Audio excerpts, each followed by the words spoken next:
Let's go ahead and continue on with 32 teams in questionable shows. 32 teams, 32 shows, question mark? The Miami Dolphins. Matt Brown breaks it down. Well done. I like that, Kelley, because we're going to double up a couple of times this week, so it's going to be 20-some-odd shows. I'm starting to get a lot of requests, too, which is great. Thank you. Send them in. But I'm trying to accommodate as best as possible. Well, you've done well. So, Wes, here we are with the Miami Dolphins, maybe one of the most controversial teams heading into the 2022 season here with what people believe about them, whether they're going to be good or whether they're not going to be good. Mm-hmm. You know, what do they think of the quarterback? Is the quarterback good? Is the quarterback bad? What's going on here? What we do know is they have a new head coach in Mike McDaniel, first-year coach, comes over after serving as offensive coordinator of the 49ers. You got Frank Smith, comes over from the Chargers. He was the run game coordinator over there as the offensive coordinator here for the Dolphins. And you have Josh Boyer, who was actually retained as defensive coordinator when the new staff came in. This is a team that did finish above 500 last year. They did go 9-8, finished third in the AFC East. They started off 1-7, but then they went on a nice little win streak there, 8 of the last 9 games to get that really respectable record through all of this. The big news in the offseason, traded for Tyreek Hill and signed a bunch of players here where maybe you are going to be able to figure out what you get out of Tua Tagovailoa. And now this offensive line, anchored by the signing of Teron Armstead, comes over to play left tackle. He's been one of the better ones in all the NFL when he's been healthy. You get Cedric Wilson to come in to be an ancillary receiver for them. They signed center Connor Williams. They signed running back Chase Edmonds, corner Keon Crossan. They bring in Teddy Bridgewater as a backup quarterback. They signed Melvin Ingram on the linebacker side of things. They bring in Raheem Mostert at running back as well. Out of town, Devontae Parker, as you would imagine, he's got to go whenever Tyreek Hill comes in. Jesse Davis, their right tackle's out of town as well. Jacoby Brissett is now likely going to at least go start a few games over in Cleveland. And then Mac Hollins, a guy that was kind of contributing on special teams and other ways, he's also out of town for this Dolphins team. I mean, when you look at the offseason here, Wes. Now, they didn't have a pick until the third round. They took a linebacker in Channing Tindall in the third round. They took a wide receiver in the fourth round, neither likely to play a ton of time for them here. I mean, really everything that they did was in the trade market and in the free agency market. And I think you can see a very, very concerted effort here to see what they have into Tua Tagovailoa. Yes. They invest in the offensive line to bring in a really, really good left tackle. Again, a little bit of health concerns, but really, really good left tackle. They get a new center as well. So now they've got 2 new offensive linemen here. They bring in Tyreek Hill. You get a Cedric Will. You bring in Chase Edmonds. You get a Raheem Mostert. All this stuff like that. And I think this is them kind of saying, all right, buddy, this is it. Yeah, they're certainly trying to give Tua some help here. First-year coach, by the way, Mike McDaniel. So one of the things that I noticed that they focused on, I think we all go to the Cheetah, Tyreek Hill, and we all go to Cedric Wilson, what they've done at receiving core, but what they've done with the running back score, because they've got a lot of guys now who they're going to keep out of this bunch because, of course, Myles Gaskin was their leading rusher. He does come back, but they had Edmonds, they had Mostert, they had Sony Michel. This team's got to be able to run the ball because they absolutely could not do it last year. They were 30th in rushing yards, 31st in yards per attempt, and, you know, a young developing quarterback's best friend is a running game, and you mentioned what they did with the offensive line, especially with Armstead to anchor that left side from New Orleans, but they got to be able to run the ball, and I'm interested to see what McDaniel does, if he used Tyreek Hill kind of the same way, or maybe like Lynn Bowden or Waddle or some of these other receivers that used him kind of like Debo. I know Debo wasn't necessarily very happy about that in San Francisco and has made that very clear, but it was certainly darn effective.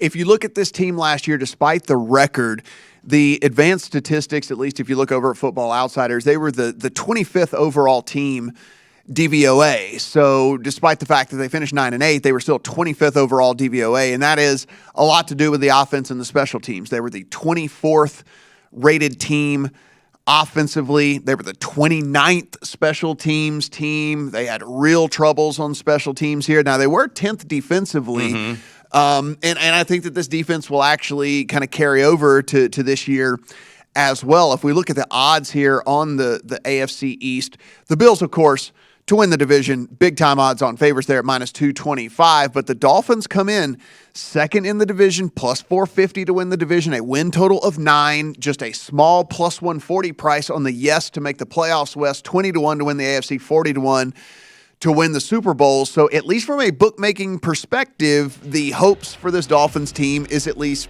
pretty high. Yeah, I think so because of who they've added with personnel. Now, the one thing that gives you a little pause on the Dolphins, this was a team that had a winning record last year, but they only beat one playoff team. They beat the Patriots, actually swept them twice in the opener and the closer.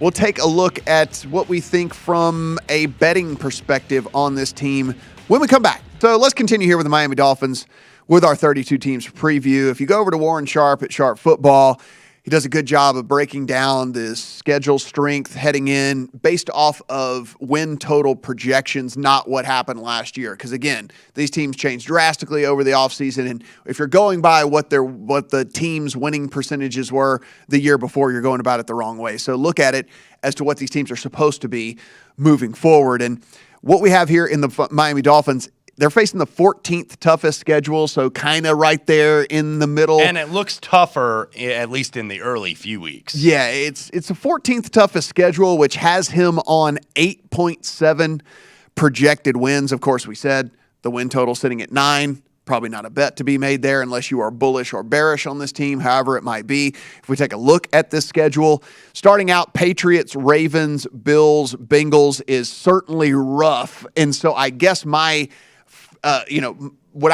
advice here anyway, Wes, would be if you did want to take a flyer on the Dolphins to win the AFC or something, or to win the Super Bowl, whatever it might be, wait until before week 5. Yeah. Because I think you're at best case scenario coming out 2-2 and 1 through 4. Most likely you're coming out 1-3.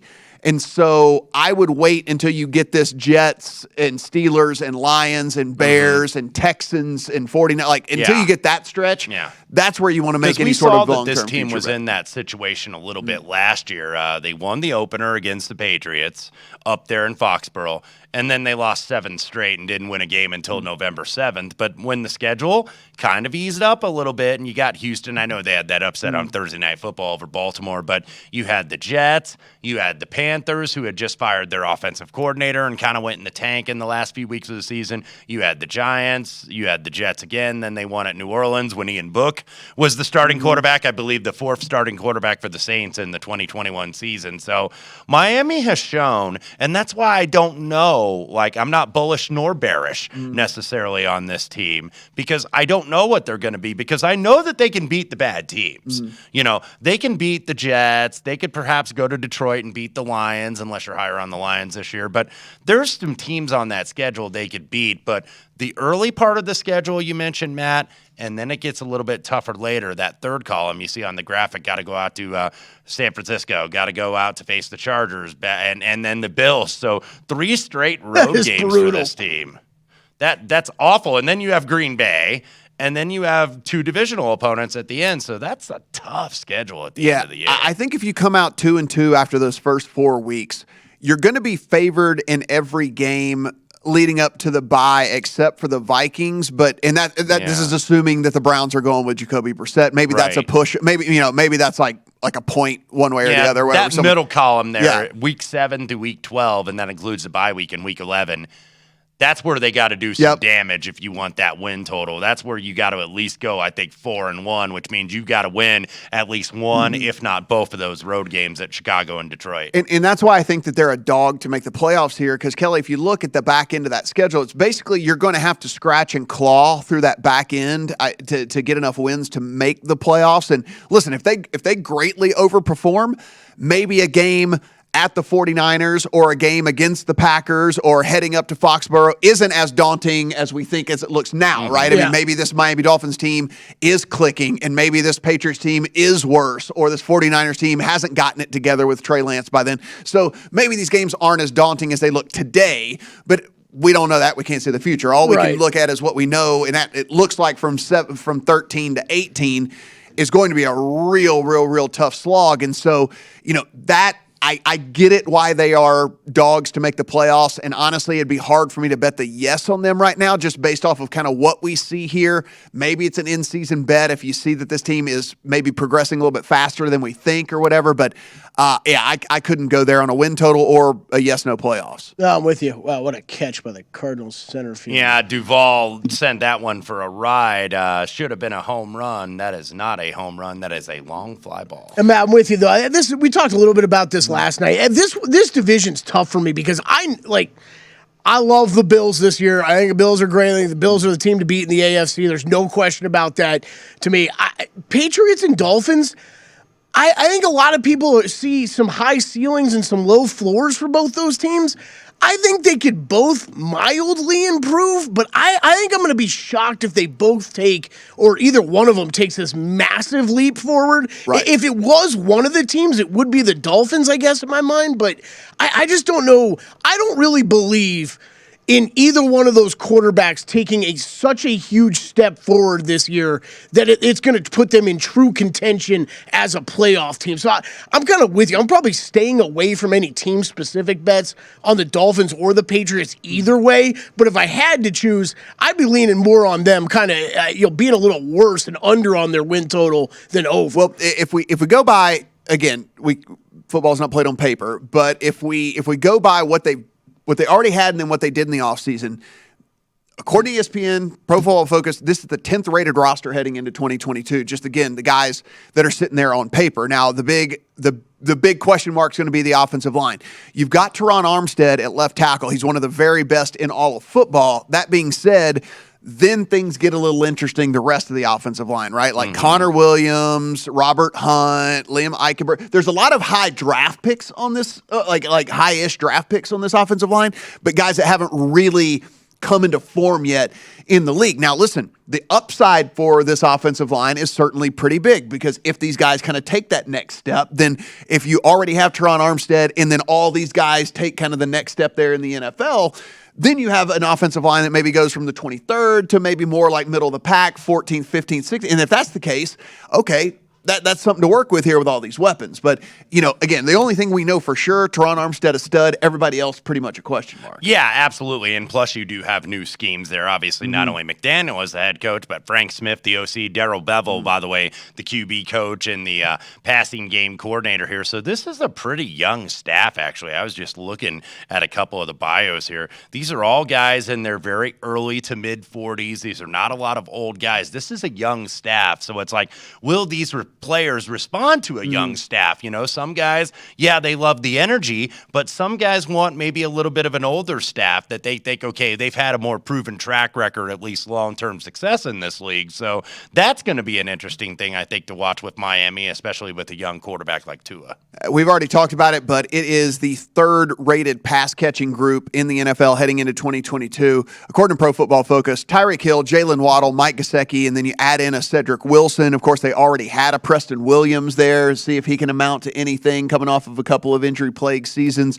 So there's a lot to love about the pass catchers here. The defensive line, 15th rated headed into the season. They add Melvin Ingram. Does Jalen Phillips take that kind of year two?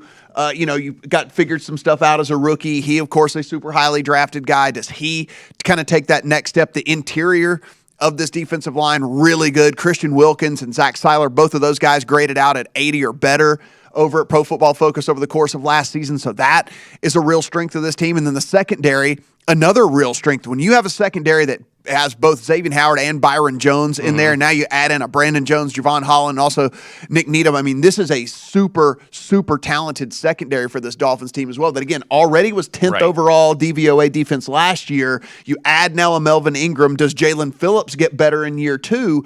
The upside for this defense could maybe be a top five defense. They have potential, and look, they showed it a little bit last year, 9th in takeaways, that this is going to be a team near the top of the league probably in turnovers. That they've got guys in the secondary that can actually catch the ball and, be able to return it and maintain possession. So, yeah, this is a team that I think turnovers, they're really going to need them too, I think, to, give two of those short fields, give this offense a little bit of confidence because it's still very much a work in progress, even though it has a lot of potential. Yeah, in summation here, I think we're looking at a team with a lot of upside, but certainly a team whose floor could sink pretty quickly if Tua Tagovailoa isn't that guy at quarterback. And I think we'll all be looking more in-season bets than preseason bets with this team. Visit VSiN.com to get current odds, listen for free, find showtimes, and download VSiN sports betting podcasts.